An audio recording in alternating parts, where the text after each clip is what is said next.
ఇందాక మనం చెప్పుకున్నట్టుగా వైద్య జ్యోతిష్యము, జ్యోతిర్వైద్యము ఈ రెండు కూడా ఒకే పదంలాగా అనిపించినా కూడా కాదు. ఇదేమో ముందు మనము జాతక చక్రం నుండి గుర్తించే విధానాన్ని తెలియజేస్తది.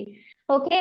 ఈ పుస్తకాలు ఇది చదివేది మనం ఒకటి నేర్చుకుంటున్నాము అంటే గుర్తించే విధానము అండ్ అది రాకుండా కాపాడుకోగలగడము అనే దానికంటే వచ్చిన దాన్ని ఎలా ఆస్వాదించాలి అనుకోవడం బెస్ట్ అండి. ఎందుకంటే కర్మని గుర్తించిన తర్వాత కూడా అంత ఈజీగా తొలగించలేము. కానీ అనుభవించడానికి ఆసక్తి పడతాం ఇంకా. ఎందుకంటే ఎలాగో తప్పదని తెలిసినప్పుడు. సో ఇది. అండ్ జ్యోతిర్వైద్యము అనేది ఏంటి అంటే మెడిసిన్ ఇచ్చేది అని అర్థం. ఇప్పుడు ఏదైతే ఆయుర్వేద శాస్త్రం ఉందో మన శరీరంలో మన బాడీ తత్వాన్ని గమనించి సో అసలు ఆయుర్వేద డాక్టర్స్ అయినా ఎవరైనా కూడా వైద్యుడు అంటేనే నాడీ పట్టుకొని సో వారు ఏ వ్యాధికి ఇబ్బంది పడుతున్నారు, ఏ వ్యాధి బారిన పడ్డారు అనేసి గుర్తించే విధమైనటువంటి శక్తి సామర్థ్యాలు ఉండేవి. అండ్ ఒకప్పుడు వైద్యుడికి కూడా జ్యోతిష్యం వచ్చి ఉండాలి అనేది కూడా ఉండేది. అందుకే ఇదంతా చూసిన తర్వాత ఆ వ్యాధిగ్రస్తుడికి ఏవైతే కొన్ని రకాల పరిక్రియలని చేసి ఆ వ్యాధి నుండి ఉపశమనాన్ని కలిగించడం. తగ్గించడము అనే మాట వేరు, ఉపశమనం కలిగించడం వేరు. తగ్గించడము అనేది పూర్తిగా మన కర్మ మీద డిపెండ్ అవుతది. ఉపశమనం కలిగించడం మాత్రము ఒక వైద్యుడి మీద డిపెండ్ అవుతది. ఓకేనా?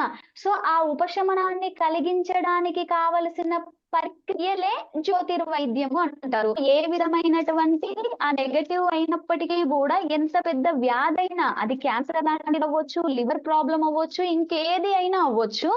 వాటిని గుర్తించి వాటికి సంబంధించినటువంటి ఆయుర్వేదిక్ మెడిసిన్ ద్వారా కూడా లోపలి వ్యర్థాలన్నింటినీ కూడా పై అంటే ఉతోముఖంగా, ఆర్ధోముఖంగా కింది నుండి పై నుండి కూడా బయటికి పంపించేటువంటి ప్రక్రియలు. సో ఆయా క్రియలు కూడా ఇవన్నీ ఇందులో ఉంటాయి. సో వీటన్నింటి ద్వారా వచ్చిన రోగాలని నయం చేసేది ఇది ట్రీట్మెంట్ ఇచ్చేది శాస్త్రం అని అర్థం. అంటే ఒక జ్యోతిష్కుడి కంటే కూడా ఒక వైద్యుడికి ఎక్కువ తెలిసి ఉండాలి, మనకి కూడా కొంతవరకు తెలిసి ఉండాలి. బట్ మనకి తెలియాల్సింది ఎక్కువగా వైద్య జ్యోతిష్యము అంటే మనం గుర్తించే క్రమం తెలియాలి. ఆ గుర్తించే అటువంటి క్రమంలో ఇందాక చెప్పినట్టుగా మనకి సహజ భావ చక్రం నుండి కూడా మన యొక్క మానవ శరీరాన్ని పర్ఫెక్ట్ గా పోల్చారు. సో ఈ రోజుల్లో నెంబర్ ఆఫ్ వ్యాధులు ఉండొచ్చు. వ్యాధుల పేర్లే చదవడానికి కూడా పలకడానికి కూడా రావు. అన్ని కొత్త కొత్త పేర్లు ఏ వ్యాధి వస్తుంది అని చెప్పలేకపోవచ్చు. కానీ ఏ అవయవానికి సోకుతుందో తెలిస్తే ఆయా విషయంలో మనం ఎలా ముందుకు వెళ్ళాలనేది కూడా అర్థం చేసుకోగలుగుతాము. మరి ఆ పార్ట్స్ ఎలా అనేది చూసుకోవడం కోసము ముందు మీ జన్మ లగ్నాలని చూసుకోండి. ఓకే. మీ జన్మ లగ్నాలు ఏవైతే అవుతాయో ఆ జన్మ లగ్నం నుండి 12 భావాలు గుర్తించుకోండి. ఓకే. సో ఆయా గుర్తించినటువంటి క్రమంలో జన్మ లగ్నం ఏదైతే అయిందో మేష రాశి కాదండి, మీ జన్మ లగ్నాన్ని తీసుకోవాలి. నేను ఇక్కడ మేష లగ్నాన్ని తీసుకున్నాను కాబట్టి ఇక్కడ నుండి చెప్తున్నాను. ఓకేనా? సో జన్మ లగ్నం అనేది పూర్తిగా మీ శరీరంలోని ప్రాణము మీ శరీరాన్ని సూచిస్తది కాబట్టి మీ బాడీ అంటే మీ టోటల్ బాడీకి ఉండేటువంటి ఇమ్యూనిటీ పవర్, వ్యాధి నిరోధక శక్తి ఎంత ఉంది, తొందరగా అలసిపోతారా, స్ట్రాంగ్ గా ఉంటారా అనేది లగ్నము పూర్తిగా సూచిస్తది. బట్ బాడీ పార్ట్స్ విషయానికి వచ్చేసరికి మన యొక్క హెడ్ అంటే తలలో నీరు చేరింది, సో కోమాలోకి వెళ్ళిపోయారు, విపరీతమైన తలనొప్పి, మైగ్రేన్ తలనొప్పి, ఇంకా ఏదైనా అవ్వనివ్వండి తలకి సంబంధించినవి. ఓకే. దానికి సంబంధించినటువంటి ప్రతి ఇష్యూ కూడా లగ్నము గాని లగ్నాధిపతి గాని వీటికి సంబంధించినవి నెగటివ్ అయినప్పుడు ఖచ్చితంగా ఇబ్బంది పడతాము. అందున మీరు చూడొచ్చు చంద్రుడి లాంటి పాపగ్రహాలకి 6వ ఆధిపత్యముచ్చి లగ్నంలో ఉంటే తలలో నీరు చేరింది. సో తల మొద్దుబారిపోతుంది, తల ఎప్పుడూ కూడా విశ్రాంతిని కోరుకుంటుంది, తల ఎప్పుడూ కూడా సపరేట్గా భుజం అంటుంది. సో ఎప్పుడు కానీ ఆలోచించండి, లగ్నంలో ఉండే చంద్రుడు సప్తమాన్ని చూస్తాడు. సో ఆహారము నిద్ర ఏది లేకుండా మత్తుగా పడుకోమని చెప్తుంది అనేసి కొన్నిసార్లు కొందరి బాడీస్ చెప్తాయి. సో అలా అండ్ మీకు ఇందాక నేను చెప్పాను ఫస్ట్ ఆ వీడియోలోనే, లగ్నం నుండి 12 భావాలు గుర్తించుకున్నాక 6th లార్డ్ గనక ఎవరికైతే లగ్నాలకి పాపిగా ఉంటారో ఆయా గ్రహము గనక ఎక్కడ ఉంది, ఎలా ఉంది అనే దాని నుండి మనకి ఎలాంటి ఇబ్బంది కలుగుతుంది అనేది కూడా మనము కొంతవరకు అంచనా వేసుకోవచ్చు. కొంతవరకే అన్నాను, ఎందుకు మిగిలిందని లేదు, మిగిలిందంటే ఇక్కడ ఆధారపడి ఉంటది. ఓకే. సో అదే రెండవ స్థానము అంటే ఇప్పుడు ఇక్కడ తల అని రాసాం కదా, అంటే తలకి సంబంధించిన వ్యాధులు ఎన్నో ఉన్నాయి. జస్ట్ కోమాలోకి వెళ్ళారు, బ్రెయిన్ లో బ్లడ్ అటాక్ అయిందంట, అది సర్జరీ చేసేస్తే మస్తు ఇబ్బంది పడ్డారు. అదంతా కూడా లగ్నము లగ్నాధిపతో ఏదో పాపగ్రస్తం చెందడము అని అర్థం. ఓకే. ద్వితీయ భావము పూర్తిగా మన ముఖ భాగాన్ని సూచిస్తుంది. ముఖ భాగంలో కూడా ఐస్ మీ యొక్క నేత్రాలని సూచిస్తుంది. నేత్రాలు ఉంటాయా, అందుడు అవుతామా, ఇవి కూడా ఇంకా మిగిలిన గ్రహకారకత్వాల మీద డిపెండ్ అవుతుంది. కానీ పాపగ్రస్తం చెందితే కన్ను కోల్పోయేంత వరక, లేదా కనీసం సైట్ వరకైనా, కంటిలో నుండి నీళ్లు కారుతాయా, సంథింగ్ కళ్ళకి సంబంధించిన ఎలర్జీసా, సంథింగ్ ఇంకా అందులో ఏ ఏ రోగాలు అనేవి ఆ గ్రహాన్ని ఆ బలాన్ని పట్టుకొని అంత స్థాయి. అండ్ ముఖ స్థానం కదా అన్నామని కళ్ళు ముక్కుని కూడా ద్వితీయంలో పెట్టొద్దు. ముక్కు వచ్చి మళ్ళీ 3వ స్థానం.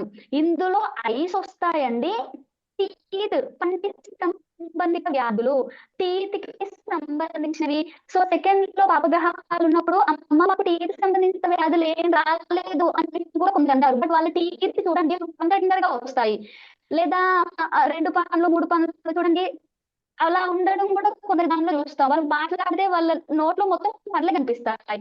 ఓకే. అంటే ఎక్కువ టీత్ రావడం కూడా జరుగుతుంది. అంటే టీత్ సంబంధించిన సమస్య రాకపోవచ్చు, బట్ నీకు రావాల్సింది ఒక్కటి అయితే దాని వెనకాల ఇంకొకటి వచ్చింది. ఓకే. అంటే టీత్, టంగ్, నాలుక, ఈ గొంతు భాగము. సో ఇదంతా కూడా ద్వితీయంలో ఎక్కువగా దీని యొక్క ఇంపార్టెన్స్ అనేది ఉండేది. అండ్ ఇంకొకటి కూడా చాలా ముఖ్యమైనది ఈ రోజుల్లో థైరాయిడ్. ఓకే. మొన్న కమలాకర్ గారు ఒకటి పెట్టారు, అది చాలా గొప్పది. తను కూడా వైద్య వృత్తిలో ఉన్నందువలన సో దాని మీద ఇంకా అది చేయడం నిజంగా మంచిది. ఈ థైరాయిడ్ గానీ, షుగర్ గానీ, బీపీ గానీ ఇవన్నీ కూడా ఈ రోజు అల్లోపతి మెడిసిన్ వలన మనము దానికి ఏమైతే పాటు రోజుకో టాబ్లెట్ వేసుకుంటే అయిపోలా అనుకుంటున్నాం, కానీ అంత ఇంపార్టెంట్ అవసరం లేదు. మన డైట్ ని మెయింటైన్ చేయడం వలన తగ్గించే రోగాలే అవి, కానీ అవి జన్యు సంబంధమైన నీ కర్మ సంబంధమైన కాదు అసలు. కానీ వీటిని మనం ఈ రోజుల్లో ఒక్క టాబ్లెటే కదా, ఇంకా దాని గురించి రీసెర్చ్ ఎందుకు, దాని గురించి పరిశోధన ఎందుకు, 150 100 పెడితే బాటిల్ వస్తుంది, రోజు ఒకటి వేసుకుంటే అయిపోలా అనేది అనుకుంటున్నారు. కానీ థైరాయిడ్ కానీ, బీపీ కానీ, షుగర్ కానీ ఇలాంటివన్నీ కూడా నిజంగా అల్లోపతి కంటే కూడా మన యొక్క డైట్ ని చేంజ్ చేసుకోవడంలో అవ్వచ్చు, దానికి సంబంధించిన ఆ పాపగ్రహాలకి సంబంధించిన రెమెడీస్ లో అవ్వచ్చు.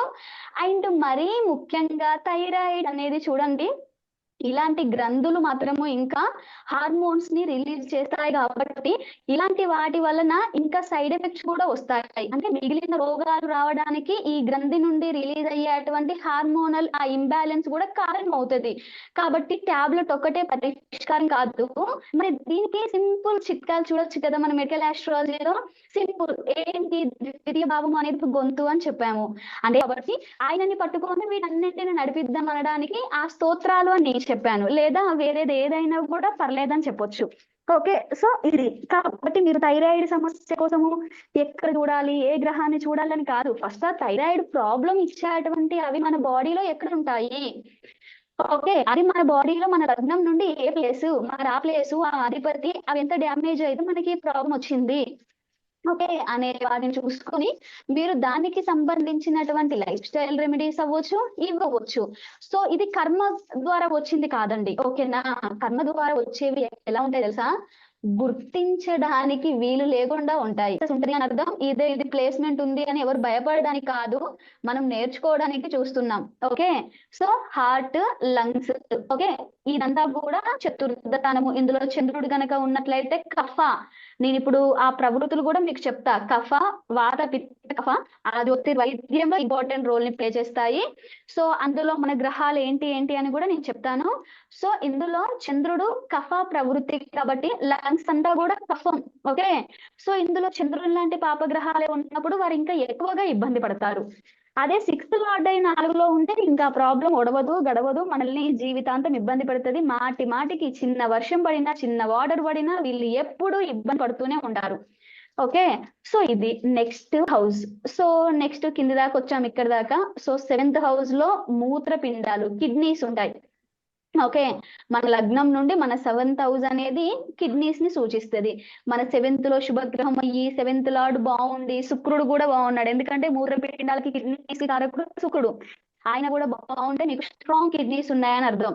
సప్తమం పాయ, సప్తమాధిపతి పాయ, శుక్రుడు పాయ, పాపిగా శుక్రుడే సప్తమంలో ఉన్నాడు అనుకోండి, కిడ్నీస్ కి సంబంధించింది. పాపిగా 6th లార్డ్ అయి శుక్రుడు సప్తమంలో ఉన్నాడు అనుకోండి, ఇంకా తప్పించుకోలేవు, నీకు కిడ్నీస్ చాలా డ్యామేజ్ అయ్యాయి, డయాలసిస్ కూడా అవసరం పడుతుంది. ఓకే, సో చిన్న నుండి పెద్ద వరకు ఎలా ఏ సమస్య అనేది మనం చూసుకోవాలి అని అర్థం. ఓకే, నెక్స్ట్ కూడా పంచమానికి కనెక్ట్ అయి ఉంటాయి. ఓకే, 6th అనేది వ్యాధులను ఏదిస్తుంది, వ్యాధిని కలిగిస్తుంది. పంచమం అనేది ఆపరేషన్ వరకు వెళ్ళిస్తుంది. అధిపతి గనక పాపిగా పంచమంలో ఉన్న పంచమాధిపతిని చూసిన, సో ఈ దశమాధిపతికి ఒకవేళ 6th లార్డ్షిప్ తో కూడా కనెక్షన్ ఏర్పడితే మోకాలి సంబంధిత సమస్యలనిచ్చి ఆపరేషన్ వరకు కూడా వెళ్ళిస్తుంది. పంచమానికి సంబంధం లేకపోతే ఆపరేషన్స్ అవసరం లేదు, పై నుండి ఏంటి ఆయిల్స్ మసాజ్ ద్వారా పొగుకోవచ్చు.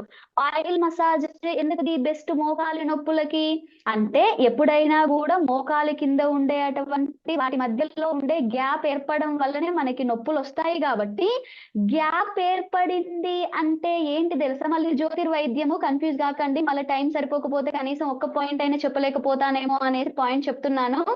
వీటి కీలుకి మధ్యలో గ్యాప్ ఏర్పడడం వలన పైన మనకి నొప్పిగా ఏర్పడింది. సో నొప్పిగా ఏర్పడినప్పుడు ఎందుకమ్మా దీనికి ఆపరేషన్ అవ్వచ్చు లేదా టాబ్లెట్ వేసుకోవాలి కానీ మీరు ఆయిలే ఎందుకు చెప్పారు అనేది, అంటే దీనికి మధ్యలో ఏదైతే గ్యాప్ ఏర్పడింది అనే డాక్టర్లు చెప్తారు, స్కాన్ లో గాని టెస్ట్ లో గాని అదే వస్తుంది. గ్యాప్ అంటే సందు. ఓకే, గ్యాప్ వచ్చింది అంటే మన అచ్చ తెలుగులో దానిలోకి గాలి ప్రవేశించింది అని అర్థం. ఈ గాలినే మనము ఎయిర్ అని కూడా అంటారు. సో మనకి వాత, పిత్త, కఫాలలో కఫము అనేది ఎప్పుడూ గాని చంద్రుడికి సంబంధించింది. అది సారీ ఇక్కడ రాస్తాను.